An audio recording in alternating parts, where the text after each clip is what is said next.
Thank you very much for the invitation to come and talk to you today. I was really inspired by what Bridget said very early on about switching on the light and getting people hooked on learning, because when I first experienced that in teaching in a face-to-face institution, it's the most amazing feeling to know that you've done that. And it's harder for us in the online environment to see when that's really happening. So I want to talk a little bit about that and a little bit about how we can really develop our online teaching experience. So our mission at the Open University in the UK is to be open to people, to places, to methods, and to ideas. For those, I'm sure everybody here has heard about the Open University in the UK. We're about to be celebrating our 50th anniversary fairly soon, and the mission and values that we have not changed since the late 1960s, early 70s, when we were launched. Technology has changed considerably, and it has allowed us to reach out to far more people. So we now have in the region of 170,000 students studying with us. It's allowed us to be independent of place, so it doesn't matter where we are, and it doesn't really matter where the students are. So we have students who are studying in submarines, we have students who are studying in prisons, and of course we have very many students who are studying in their own home. We are able to use different methods, so we've moved from using television broadcast and books and other such fixed media into a much more online environment, and we're constantly adopting new ideas. So the people we serve, there are more of them. The places that we work in, there are more of those as well. The methods that we use, I've made reference to Future Learn here, and that's our MOOC platform, which is the UK's own MOOC platform, if you like. And our ideas are informed by our research in all areas of activity. But in the time that we've moved from books and television to online delivery, we've always stuck to the model which provides personalised support for learners and feedback and a sense of belonging and the highest quality materials. You may have heard that there's the introduction of something called the Teaching Excellence Framework in the UK at the moment, and we've been looking very hard at how we can demonstrate our excellence, and the quality of the learning materials, I think, are what stand out for us, but also the student experience and the feedback that they get from us. We began, two things about how we began. We began as the University of the Air, and that very much reflects the broadcast nature of what we did then, and still do to some extent now. And any of you who have seen some of those early programs will know that they were characterized by bad haircuts, poor clothes, and watched mainly by people coming in from the pub or a restaurant at 2 o'clock in the morning. Those days are gone, but we still do interact directly with students as much as possible.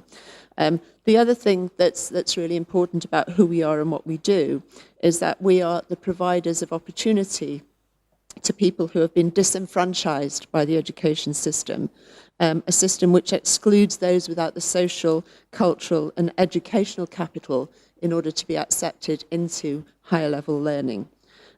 Now there are many open universities around the world with similar missions and similar values, and all embracing new technologies to create and share knowledge. Creation of knowledge, we heard a little bit about earlier on this morning from George. Creation of knowledge can't be defined as a specific process. It's the result, or it can be the result of an individual. I heard somebody mention a eureka moment and tweeting about that earlier on. But it can be, more often it's a group of collaborators. But what technology has allowed us to do is much more than that, to collaborate across the globe, to share ideas and to share thinking. And in the main, this is due to the ability to communicate more widely, to kind of shrink the world. But at the same time, it's really important for us to learn from and understand the position of the other people that we're collaborating with, the standpoint, if you like, which encourages us to think about context, about values and beliefs, and to modify our ideas accordingly. So Marshall McLuhan, I was thinking about when I was writing about this, is talking about the global village and that shrinking of the world through media. But that global village is only productive and effective and minimises the incivility that we talked about earlier on if we have an understanding of where other people come from. If we think about the beliefs that people have, predominant beliefs in various parts of the world, we have to think about how that impacts on the way people work and the way that they think and the way that they learn. So I was thinking of an example. I spoke to somebody recently who'd had the unenviable task of improving traffic systems in India, and in a country where the predominant belief was fatalist. In other words, it didn't matter how careful you were on the road. If it was your turn to die, it was your turn to die. So getting people to pay attention to road traffic systems was quite challenging. So we can create knowledge, and we can share knowledge, and we can disseminate it with our advanced technologies. But unless we understand the context in which that knowledge is to be used and applied, and unless we pay attention to that detail, it actually isn't going to make any difference. And I think this is important in the context of learning. This understanding is critical when we think about sharing learning and working out what is the best way to do this. So do we go for the broadcast model and hope that some people are listening? I found a photograph which actually had a full lecture theatre. That's everybody's dream. But actually, I think this is more the reality, that after a while, people think they'll just get the notes off the internet or their mates, and they don't need to bother turning up. So is lecturing really the best way to deliver our pearls of knowledge? Any of us, I think, who've worked in a face-to-face institution kind of hope that the numbers will stay up during the year, but we know in our heart of hearts that lecturing just isn't the right way to do it. We also try to engage people, to engage learners through seminars and tutorials. In this era of mass participation, it's actually quite difficult sometimes to get a good learning experience in a tutorial environment, potentially because the numbers are so large, or sometimes because they're too few. I was amused to read this morning that somebody is suing the University of Oxford for £1 million because they failed to get a first-class degree 16 years ago because the teaching was so bad. So I will watch this case with interest. But for the past 10 or 15 years, many of us have been moving to putting it online. And I use the scare quotes there because that's quite literally what we've been doing. And the benefits appear to be palpable. Students who can't attend because they're working, around 70% of our students are in full-time employment. That's full-time employment, not part-time employment. So people, they may not be able to attend because they're working. They may not be able to attend because they're caring for dependents. They may have a disability. We have 22,000 students with disabilities. Actually putting it online means that people can access those pearls of wisdom that we strew around us. But better still, they get our version. They get the version that we want them to have, rather than what they jot down in their notes and lectures. They can view and they can review. They can hopefully link what they access into their reading and their research and their assessment. But is this the best way? So, this is me. Okay, I think it might actually be some of our students as well. So I was talking to one of my own staff who was studying with the university the other morning, and she said, I'm doing a course that's entirely online. I absolutely hate it. I said, why do you hate it? She said, I just can't read on the screen. So I said, this is the same person who's reading novels on a Kindle in her breaks, but she can't read her course material on the screen. But we've done some surveys of our students, and a lot of students tell us that they really don't like studying online. They tell us that they prefer a printed version, that they want books so that they can annotate, that they can highlight, they can write their responses into the text, and they can make it their own. They don't like linking out of the text because they get lost and they can't find their way back in. and they don't like reading online. And they actually are keen to keep interaction with other people, with their tutors and with their fellow students. We provide all of these things. We have student forums, we have live seminar sessions, but sometimes somehow it never seems to be quite enough for what our students want. So I was thinking about the knowledge loops in the title, and I have to confess that when I saw it, I wasn't quite sure what it meant. So, so like any good learner, I Googled it, and I couldn't find anything about knowledge loops. But what I did find was this, and obviously, any of you who've seen this work before will be familiar with the idea of single loop learning and double loop learning. And I thought it was quite a nice way to approach the idea of putting things online, as it were, in a learning context. So referring back to what I was saying about creating knowledge and the importance of understanding concepts and values and beliefs, I think the mistake we make in just putting it online is that we try to replicate those tried and tested methods that we've always used. I was much amused by a free course that was offered to me on LinkedIn recently, which was designed to tell me how to manage, how to do better than lecturing in a face-to-face environment. And the whole course was delivered by a series of video lectures. So it was just a guy lecturing on video. And it had a nice little transcript alongside it, so I could actually follow what he was saying, but the whole course was that. I didn't last more than, I think, 2 minutes.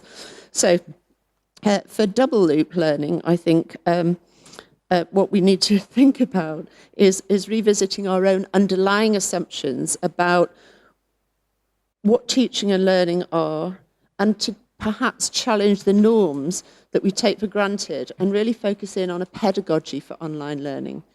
In my very early experience of putting one of my own courses online, and I'm going back to the kind of 1995, 96, I was really pleased with myself. I was really impressed with my ability to manipulate HTML in order to replicate what I was already doing, but in an electronic format. And I told myself that I was at the forefront of developments in technology-enhanced learning, and that was giving my students something more. Not only could they sit and listen to me in a lecture theatre, but then they could go and read my pearls of wisdom afterwards. And so caught up was I in showing how cutting edge I was, I never thought to ask myself whether it actually enhanced the student experience. And if I'm honest, there was no discernible improvement in outcomes for the students from that experience. But there wasn't a discernible drop-off in lecture attendance either. So. But what I now know, after 7 years of working in distance learning institution, is that putting it online doesn't make for a qualitative difference in the learning experience. Rather, we need an online pedagogy which recognises the context in which the student is learning, that can deliver an effective learning experience. Lectures might work for some people, but probably for very few. And in fact, engagement is critical. So what have we learned? So firstly, what we do must be to put the learner front and centre of what we design for them. And at the same time, we must recognise that we have always worked with diverse student bodies. This isn't a recent thing. We just kind of forget that actually students have always been very diverse. So we need to pay attention to that diversity of learner requirements, the different ways in which people learn. We can't just produce a one-size-fits-all and hope that everybody fits it. We know that people study at varying pace and that there are limits to what it's possible to take in. So we need to pay attention to pace, and we need to pay attention to volume. We know that students need support beyond the subject matter, and we need to recognise that and remember that online shouldn't mean working in isolation. And I've got a little video of something that we've been working on quite recently. If we could flip to that, so we just move out of the presentation. And what I want to show you is something that we've been working on recently called Student Hub Live. So I'll just play a little bit of this video and then I'll explain what this is. Fingers crossed.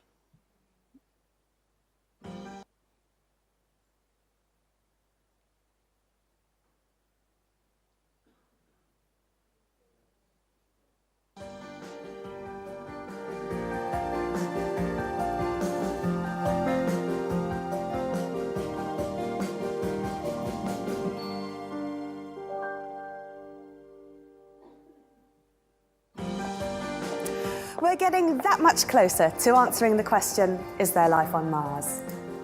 Just over 6 months ago, an orbiter and lander were launched, and we're now counting down the days, waiting for their arrival at Mars. ExoMars is a Martian astrobiology life-searching mission that the European Space Agency and Russian Federal Space Agency are working on. But did you know that some of my colleagues at the Open University are also involved? Not only in the mission, in the Trace Gas Orbiter, in the Schiaparelli lander, but they're avidly awaiting the landing on the 19th of October, keen to start analysing some of the data that is hopefully generated. So we thought it would be a good idea to get together and talk about this. On the 21st of October, from 12 until 2, we're going to have a Student Hub Live ExoMars special. I'll be joined by a panel of OU academics who'll fill us in on the Trace Gas Orbiter, geomorphology and climate modelling, and tell us why they're so interested in trace gases and water, and what the rover will add to the equation when it gets there in 4 years' time. The Student Hub Live is an online interactive event that anyone can access and everyone is welcome. The audience engage online and can put questions to our studio panel through chat, interactive widgets and social media. If you're at work, we hope you can drop in over lunchtime, but if you can't connect with us in real time, there is always the catch-up facility. This really is going to be a great event, and I hope you can join us on the 21st of October from 12 until 2.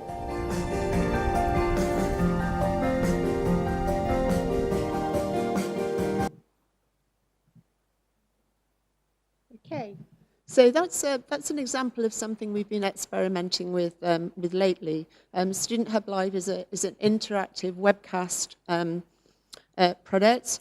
Students interact via social media, so they engage in chat online. We have a social media desk, which is actually manned by students, and the students feed in the comments that students at home have generated, and so that we can have an interactive discussion. And we have serious stuff, so we have academic debates. We try to make those cross-disciplinary so that people from all areas of study can join in.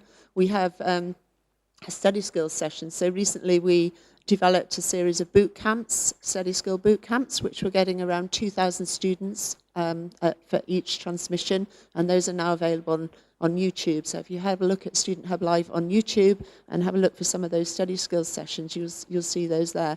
We also do fun stuff, so it can be quite anarchic. We have quizzes and bad behaviour by academics, including a rave in the library. That YouTube video is definitely worth looking at. So the thinking behind that is about how we develop community, how we engage learners in an academic learning community when they are remote from the institution in which they're studying. That's just one example. Just to finish, I just want to show you some examples of how we're trying to do things differently and learn from our approaches to informal learning in order to inform our formal learning provision. So we have some fabulous television collaborations which excite interest and drive people into our wider offer. So we have lots of stuff on YouTube and other outlets, iTunes U. We pick people, we attract people through FutureLearn and into our own MOOC environment, if you like, which is Open Learn, and then into formal study and potential accreditation. What we have to recognize is that the world is changing, technology is changing, expectations are changing. We need to recognize this, and we need, in that double loop learning process, to change or to challenge at least our own beliefs, assumptions, and our practices if we're going to ensure that learning continues to be effective. And that's me. Thank you very much.